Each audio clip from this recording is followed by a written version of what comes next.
poursuivit les enfants d'Israël. Les enfants d'Israël étaient sortis la main levée. Les Égyptiens les poursuivirent, et tous les chevaux, les chars de Pharaon, ses cavaliers et son armée les atteignirent, campés près de la mer, vers Pi-Hahiroth, vis-à-vis de Baal-Tséphon. Pharaon approchait. Les enfants d'Israël levèrent les yeux, et voici les Égyptiens étaient en marche derrière eux. Et les enfants d'Israël eurent une grande frayeur et crièrent à l'Éternel. Ils dirent à Moïse, n'y avait-il pas des sépulcres en Égypte, sans qu'il fût besoin de nous mener mourir au désert? Que nous as-tu fait en nous faisant sortir d'Égypte? N'est-ce pas là ce que nous te disions en Égypte? Laisse-nous servir les Égyptiens, car nous aimons mieux servir les Égyptiens que de mourir au désert. Moïse répondit au peuple, ne craignez rien, restez en place et regardez la délivrance que l'Éternel va vous accorder en ce jour. Car les Égyptiens que vous voyez aujourd'hui, vous ne les verrez plus jamais. L'Éternel combattra pour vous et vous gardez le silence. L'Éternel dit à Moïse, pourquoi ces cris? Parle aux enfants d'Israël et qu'ils marchent. Toi, lève ta verge et tends ta main sur la mer et fonds-la. Et les enfants d'Israël entreront au milieu de la mer à sec. Et moi, je vais endurcir le cœur des Égyptiens pour qu'ils y entrent après eux. Et Pharaon et toute son armée, ses chars et ses cavaliers feront éclater ma gloire. Et les Égyptiens sauront que je suis l'Éternel. Quand Pharaon, ses chars et ses cavaliers auront fait éclater ma gloire. L'ange de Dieu qui allait devant le camp d'Israël partit et alla derrière eux. Et la colonne de nuée qui les précédait partit et se tint derrière eux. Elle se plaça entre le camp des Égyptiens et le camp d'Israël. Cette nuée était ténébreuse d'un côté et de l'autre côté elle éclairait la nuit. Et les deux camps n'approchèrent point l'un de l'autre pendant toute la nuit. Moïse étendit sa main sur la mer, et l'Éternel refoula la mer par un vent, l'Orient, qui souffla avec impétuosité toute la nuit. Il mit la mer à sec, et les eaux se fondirent. Les enfants d'Israël entrèrent au milieu de la mer à sec, et les eaux formaient comme une muraille à leur droite et à leur gauche. Les Égyptiens les poursuivirent, et tous les chevaux de Pharaon, ses chars et ses cavaliers entrèrent après eux au milieu de la mer. À la veille du matin, l'Éternel de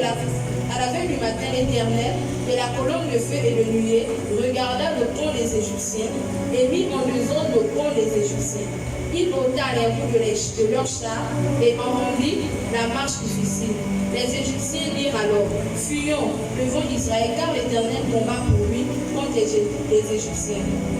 L'Éternel dit à Moïse, étends ta main sur la mer, et les eaux reviendront sur les Égyptiens, sur leurs chars et sur leurs cavaliers.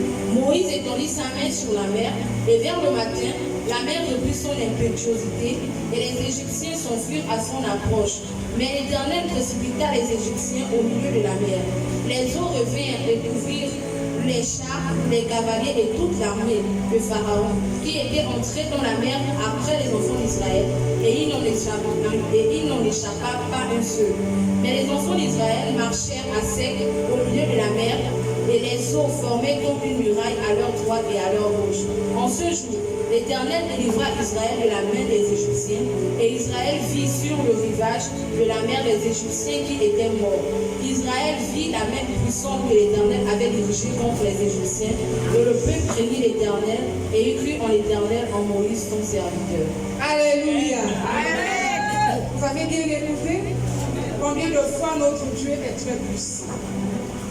Combien de fois notre Dieu a la capacité de changer les choses. Ici, on nous parle du peuple d'Israël, le peuple choisi par Dieu. On nous parle ici que le peuple d'Israël a été en esclavage en Égypte. Et notre Dieu, qui est merveilleux, s'est souvenu de ce peuple qui a tant souffert au pays d'Égypte. Et c'est comme ça qu'il a décidé que le peuple d'Égypte devait être affranchi.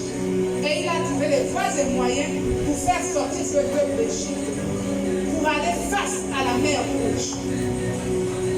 Ici, bien aimé, la parabole de la mer Rouge ici, comme elle le disait au début, c'est le le lieu de la traversée. Parce que quand le peuple d'Israël a quitté l'Égypte, ils sont arrivés à la mer Rouge, qui était le lieu de leur traversée, le lieu de leur formation.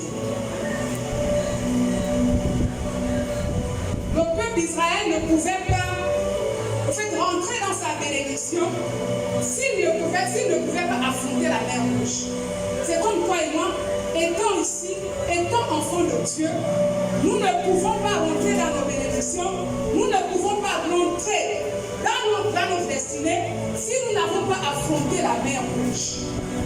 Le peuple d'Israël a affronté la mer Rouge et il en est sorti vainqueur. C'est comme toi et moi. Pour certains, ils ont déjà traversé la mer Rouge. Pour d'autres, ils n'ont pas encore traversé la mer Rouge. Ici, la mer Rouge, c'est le lieu de préparation. Ici, la mer Rouge, c'est le lieu de l'incertitude, le lieu de peur, le lieu de doute, le lieu où on n'a pas encore confiance réellement à Dieu de ce que Dieu peut encore faire dans nos vies. C'est ça, la mer Rouge. On définit encore ici la mer Rouge comme le baptême, la nouvelle naissance. Tout chrétien, avant de marcher avec Dieu, on te recommande de prendre le baptême. C'est ça la mer Rouge. Tu viens avec tes faiblesses, tu viens avec tes infirmités et toutes autres choses, et on t'apprend à marcher avec le Seigneur. Et pendant une certaine étape, on te dit de passer par les eaux de baptême, pour que tu sois né de nouveau. C'est ça ici la mer Rouge. La mer Rouge ici c'est la nouvelle naissance. La mer Rouge ici c'est le lieu de préparation. La mer Rouge c'est le lieu où tu apprends à marcher avec Dieu. Parce que tu ne peux pas arriver à la terre promise si tu n'as pas affronté la mer Rouge. Parce qu'il y a tellement de conditions pour affronter la mer Rouge. Quand nous avons lu des Écritures, nous avons vu combien de fois le peuple choisi de Dieu est tombé dans l'incertitude. La chance de Moïse, lui, qui avait reçu le mandat, lui, il n'a pas eu peur. Mais quand on y vient, le peuple qui l'accompagnait avait peur. Peur de quoi? Ils avaient peur de mourir. Peur de quoi? Ils avaient peur parce qu'ils ont quitté l'Égypte. Ils ont regretté d'être guidés en Égypte. C'est comme toi quand tu es dans la présence de Dieu. À un moment, il y a des situations compliquées qui font face à toi. Et nombreux parmi nous, soyons faits, nous avons regretté notre vie d'enfant. Le peuple d'Israël a regretté sa vie d'enfant. Le peuple d'Israël, quand ils ont vu la difficulté, ils ont voulu repartir en Égypte, le lieu où ils étaient en esclavage. Comment peux-tu avoir envie de repartir en esclavage quand tu as le mandat d'être libre? C'est vrai, la liberté n'est pas facile. La liberté n'est pas du tout repos. C'est compliqué d'avoir la liberté. Être affranchi, c'est beaucoup de boulot, beaucoup de travail, parce que tu dois persévérer, parce que tu dois avoir le courage d'affronter ce qui fait face à toi, le courage d'affronter la mer Rouge. Parce que si tu n'as pas le courage d'affronter la mer Rouge, tu ne pourras pas la traverser. Parce que après la mer Rouge, il y a d'autres étapes. Tu ne peux pas atteindre la terre promise si tu n'as pas affronté la mer Rouge. Et avant d'affronter la mer Rouge, il y a tellement de choses qui se passent dans ta tête et dans ton esprit. Ton âme est perturbée. La peur naît en toi. L'incertitude est là. Le doute, la peur, les regrets. Si tu étais dans le monde et que tu avais la possibilité d'avoir de l'argent, et quand tu viens en Christ, le Seigneur verrouille, tu regrettes, tu veux repartir dans le monde. Tu veux repartir dans le monde, tu veux repartir en Égypte, sachant bien que l'Égypte c'est le lieu de la mort, sachant bien que l'Égypte c'est le lieu de l'esclavage. Mais nous sommes nombreux qui voulons repartir en Égypte. Nous sommes nombreux qui ne voulons pas changer. Nous sommes nombreux qui voulons garder le même manteau. Parce qu'il est important pour un enfant de Dieu, quand tu vis dans la présence de Dieu, que le manteau que tu as amené, si tu as amené un manteau comme celui de Bartimée, alors le Seigneur te demande de t'en enlever. Le Seigneur te demande de t'en enlever. Parce qu'il n'est pas normal que tu demeures dans la présence de Dieu et que tu restes avec le manteau de Bartimée. Parce que tant que tu as le manteau de Bartimée, tu seras toujours aveugle.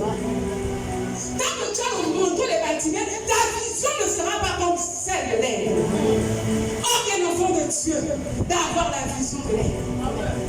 Parce que quand tu finis de traverser la mer Rouge, tu affrontes les eaux de Mara. Quand tu traverses la mer Rouge, tu affrontes les eaux de Mara. L'amertume. Tu affrontes les eaux de Mara. L'amertume. Tu affrontes l'amertume. Où ton âme est blessée. Où ton âme ne veut plus marcher avec le Seigneur. Parce que tu regrettes. Parce que tu maudis. Même Dieu qui te donne la vie. Les eaux de Mara. Dans l'église, il y a tellement d'amertume. Les chrétiens sont amers. Quand les choses ne marchent pas, nous sommes amers. Quand les choses ne marchent pas, on condamne Dieu. Or que Dieu te dit, si tu veux me servir, il faut être persévérant. Si tu veux me servir, il faut que tu sois courageux. Tu ne peux pas aller à la terre promise sans que tu ne souffres. Tu dois souffrir dans ta chair. Tu dois souffrir dans ton âme. Tu dois souffrir dans ta famille. Parce que tu seras rejeté. Servir Dieu, c'est accepter de faire face à la souffrance. Servir Dieu, c'est accepter d'être rejeté. Parce que d'aucuns disent que quand on vient dans la présence de Dieu, il faudrait qu'on nous approuve.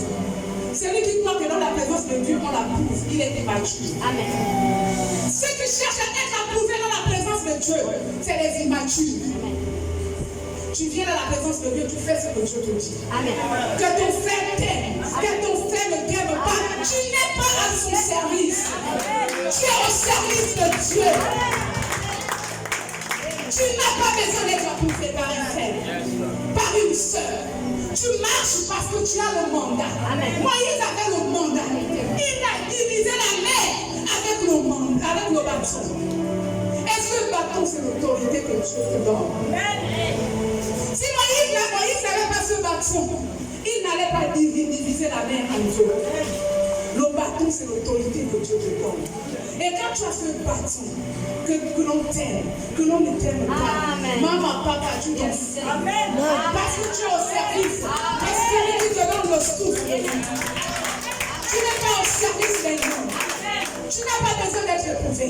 Parce que tu es déjà éprouvé dans ton âme. Tu es éprouvé dans ta chair. Tu es éprouvé dans ta famille. Tu es rejeté. Tu es calomnié. Il y a d'autres qu'on traite même de sorcier. La seule chose que le Saint-Esprit te dit, c'est de regarder à la croix. Amen. Tu regardes à la croix. Amen. Parce que c'est la croix qui te justifie. Amen. C'est même pas ton pasteur qui te justifie. Amen. C'est la croix, c'est Jésus. Amen. C'est Jésus qui te justifie. Alors faisons gaffe à notre façon de marcher avec Dieu. Faisons gaffe à notre façon de servir l'Éternel. Nous servons l'Éternel avec les émotions. Amen. Nous servons l'Éternel avec les émotions. Nous voulons être approuvés. Amen. Pourquoi? Pourquoi voulons-nous être approuvés? Le plus important, c'est que tu fasses ce que Dieu te dit. Amen. Que tu fasses. Amen. Si tu tombes, tu te relèves. Si tu chutes, tu demandes pardon. Tu te réponds. Amen. C'est ce que la parole de Dieu te dit. La parole de Dieu te dit que quand tu vas marcher, tu vas tomber. Parce que tu n'es pas un robot. À même moment, les pièces du robot tombent en panne. Amen. Regarde à l'Éternel. Nous sommes en fin d'année. Nombreux se réjouissent, ils ne savent pas pourquoi ils se réjouissent. Amen. Tu te réjouis, tu ne connais pas pourquoi tu te réjouis. Tu ne connais même pas celui qui te donne le souffle de vie. Mais tu te réjouis. Parce qu'on te parle de manger, de boire, tu te réjouis. Est-ce que c'est ça la vie? La vie, c'est marcher avec Jésus. Amen. La vie, c'est faire ce que Jésus veut. Amen. Quand tu arrives aux eaux de Mara, l'amertume prenne. Quand tu arrives aux eaux de Mara, les ennemis prennent. Quand tu arrives aux eaux de Mara, les choses. Tu vas abandonner. Amen. Mais il te dit n'abandonne pas. Amen. Parce qu'il te dit, malheur à celui qui met la main dans la charge. Amen. Donc peu importe la souffrance, tu ne peux pas abandonner. Mais Dieu connaît. Amen. Que tu iras à la mer Rouge. La mer rouge, c'est encore l'étape de l'immaturité.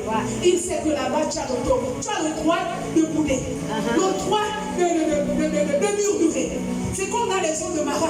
Tu as encore le droit de murmurer. Tu peux encore murmurer. Dieu te tolère. Mais quand tu arrives au désert, le désert, c'est le lieu de la préparation. Le désert, c'est le lieu de la maturité. Le lieu où Dieu te travaille pour être cette personne qui l'a destinée pour Dieu. Le désert, c'est le lieu où tu n'as pas besoin de mentir. Quand on veut explorer le pays voisin, tu n'as pas à venir faire de faux témoignages. Tu ne fais pas de faux témoignages. Parce que là-bas, l'erreur n'est pas permise. Là-bas, c'est le lieu de maturité. Là-bas, c'est la maturité. Le lieu de la préparation. Le lieu de l'accomplissement des promesses. Parce que tu ne peux pas quitter de l'étape A, qui est la mer rouge, aller à l'étape B, qui est les eaux de Mara. Et quand tu arrives à l'étape 3, qui est le désert, le lieu de préparation, le lieu des pleurs. Le lieu de pleurs. Où il arrive quand tu pleures, Dieu te regarde, il ne fait rien. Où il arrive quand tu es dans la souffrance, il te regarde, il ne fait rien. Parce qu'il sait que le manteau que tu as n'est pas n'importe quel manteau. Il sait que le manteau que tu as n'est pas n'importe quel manteau. Et pour mériter ce manteau, il t'amène à pleurer. Pour mériter ce manteau, il veut que tu puisses devenir mature. Mature. Tu ne peux pas être au désert et que tu es immature. Le désert, c'est le lieu de l'accomplissement. Le lieu où tu réalises qui est Dieu. Quand tu marches, tu vois Dieu. Quand on te tente avec l'argent, tu vois Dieu. Quand on te dit allons forniquer, tu vois Dieu. Quand on te dit allons voler, tu vois Dieu. Quand on te dit allons faire du mal à ton frère et ta soeur, tu vois Dieu. Parce que on essaie. Il te prépare à être chaussé. On essaie. Il te prépare à être chaussé. Tu ne peux pas être chaussé si tu n'as pas vécu le désert. Le désert, c'est le lieu où il y a les scorpions, où il y a les serpents, où il y a les charognards. Le désert, c'est le lieu où il y a pas trop, où il y a le soleil, pas n'importe quel soleil. Un soleil que tu ne peux pas utiliser parce qu'il n'y a pas d'arbre. Au désert, il n'y a pas d'arbre. Au désert, il n'y a pas d'eau. On a soif au désert. On a soif au désert. Il y a des scorpions, il y a des serpents, il y a des crocodiles, il y a des pitons au désert. Et quand tu ne fais pas attention au désert, tu meurs. Mais qu'est-ce qui te tue? C'est ton immaturité.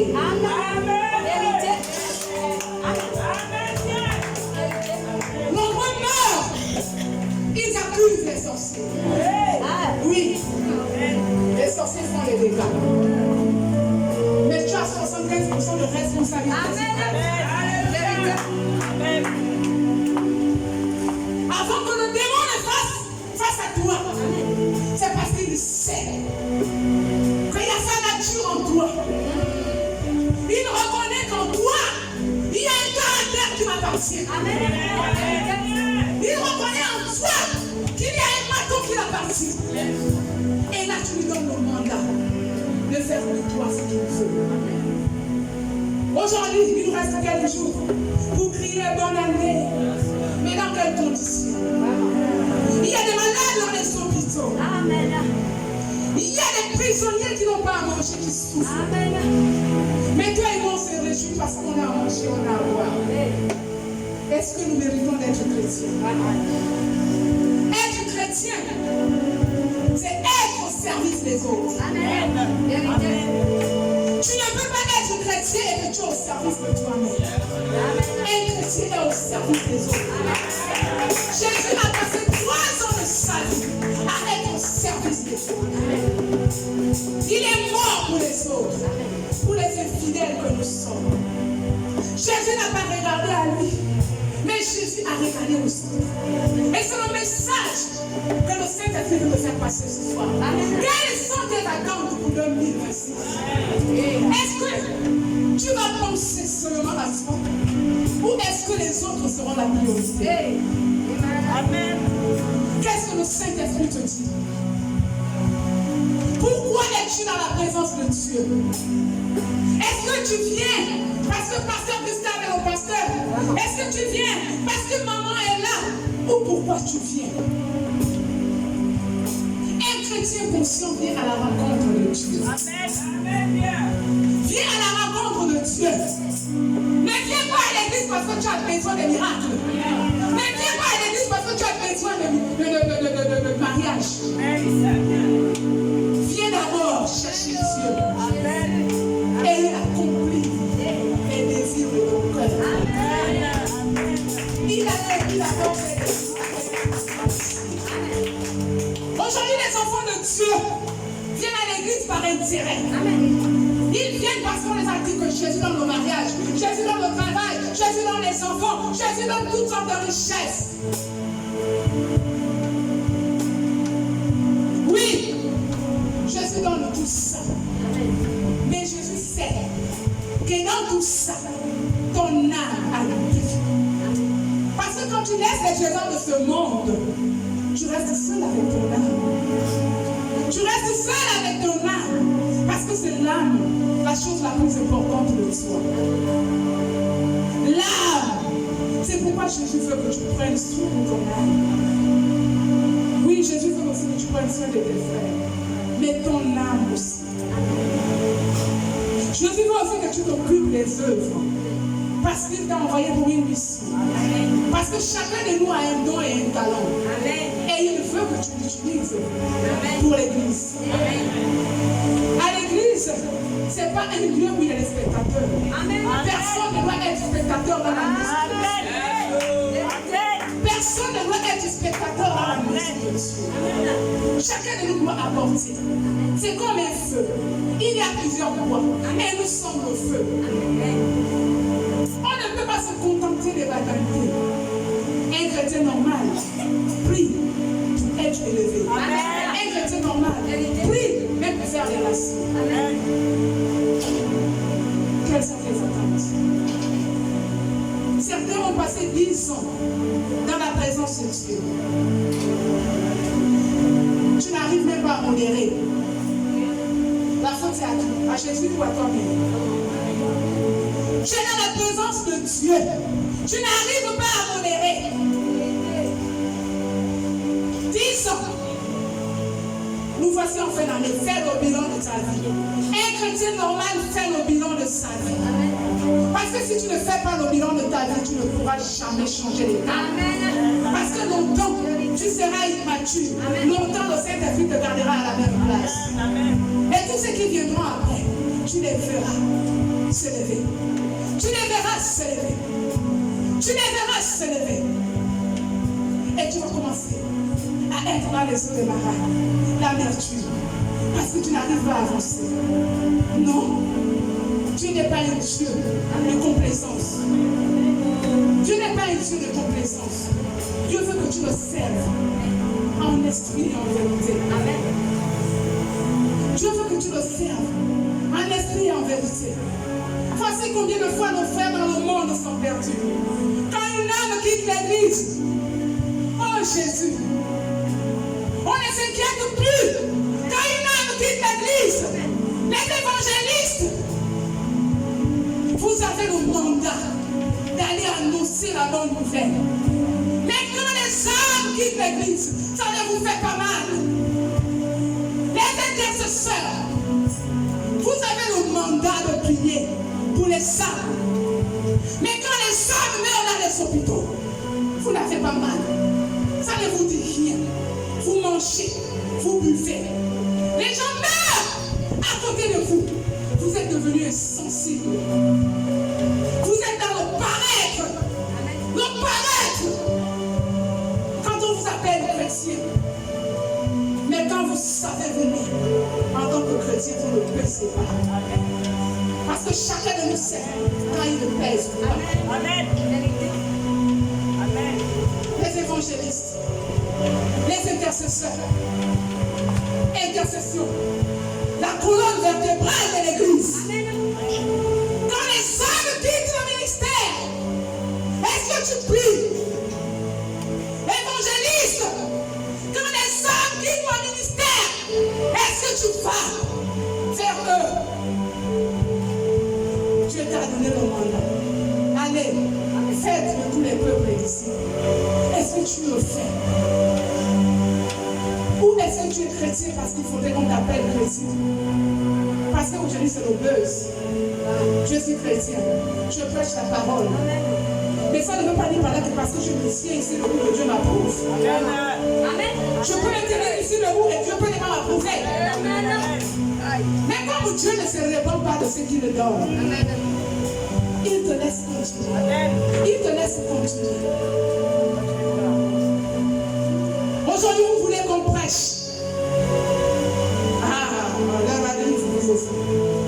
Aujourd'hui, vous voulez qu'on prêche les mariages dans l'église. C'est bien beau. On va vous prêcher les mariages dans l'église. Mais on va vous prêcher Jésus mort et ressuscité. Amen. Jésus mort et ressuscité. Amen. Tu vas connaître en cette fin d'année qui est Jésus mort et ressuscité. Et quel est le mandat qu'il accomplit dans sa vie. Amen. Qu'est-ce que Jésus accomplit dans sa vie? Est-ce que toi et moi nous faisons la réelle volonté de Dieu? Est-ce que nous faisons la réelle volonté de Dieu? 2026 dans quelques minutes, dans 1 heure. Est-ce que toi et moi on fait la volonté de Dieu? C'est le message que le Saint-Esprit nous pose à toi et moi. Est-ce que nous faisons la volonté de Dieu?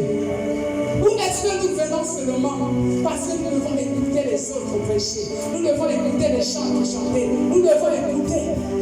Ou être prêt à donner les offrandes. Ça c'est bien. Mais tes talents, qu'est-ce que tu fais? Dieu ne te demandera pas de comptes de ce que tu as fait. Les immeubles, les maisons. Dieu va te réclamer les talents.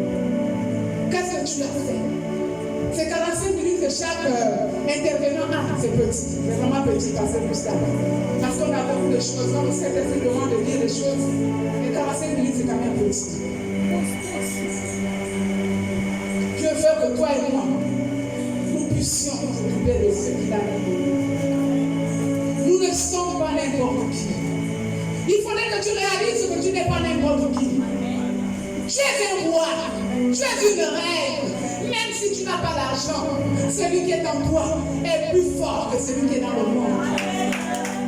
Celui qui est à toi, c'est le seul qui te justifie. Il te justifie. Et s'il te justifie, le reste ne compte pas. 2026 doit être l'année de l'accomplissement. Si tu réussis à traverser le désert pour arriver à la terre promise comme Josué, mais il faudrait que tu te rendes compte que tu as des choses devant toi que tu dois affronter.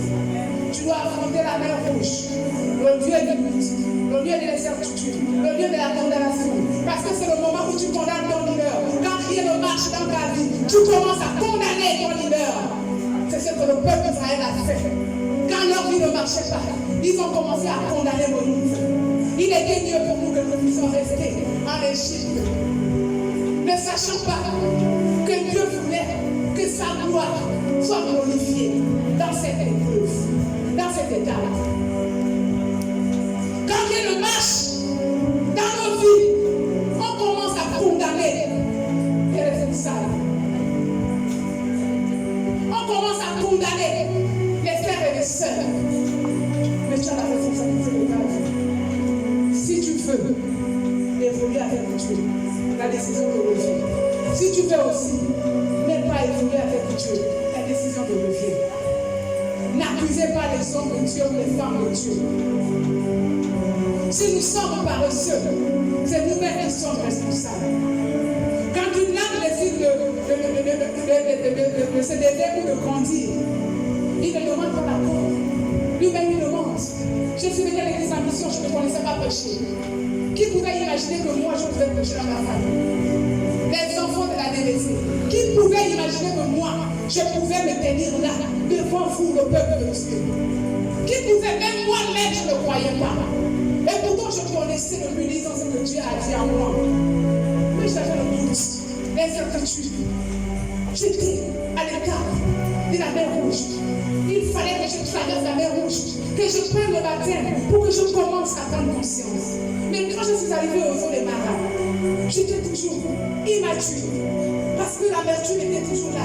À chaque fois qu'on me parle, je vais quitter l'église. À chaque fois qu'on me parle, je commence à détester l'homme ou la femme de Dieu. Je vais vous dire un petit secret, parce que mon sang est arrivé, que le suivant me pardonne. Avant que moi, je ne me soumette complètement au pasteur Cécile. C'était compliqué. Parce que j'ai un caractère fort qu'on a hérité de notre père. Ce n'était pas facile parce qu'on m'a donné le doute.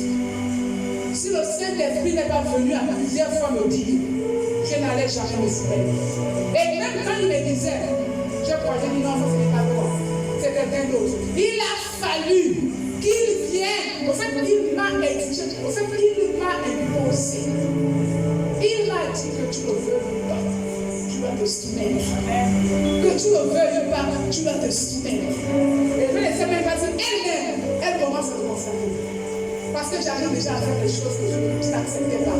Et même quand le Père me disait c'est mon péché, je disais que je ne veux pas. Tu sais, quand lui-même a dit, tu n'as plus le droit de refuser. Tu dois te soumettre. Et je suis obligée de me soumettre. Parce que ce qui est sûr, c'est que là où il m'amène, moi-même je ne connais même pas. Là où il m'amène, moi-même je ne connais pas. C'est lui qui connaît. Et nous devons faire ce qu'il nous faut. Nous devons faire ce qu'il nous faut. Nous devons vraiment faire ce qu'il faut.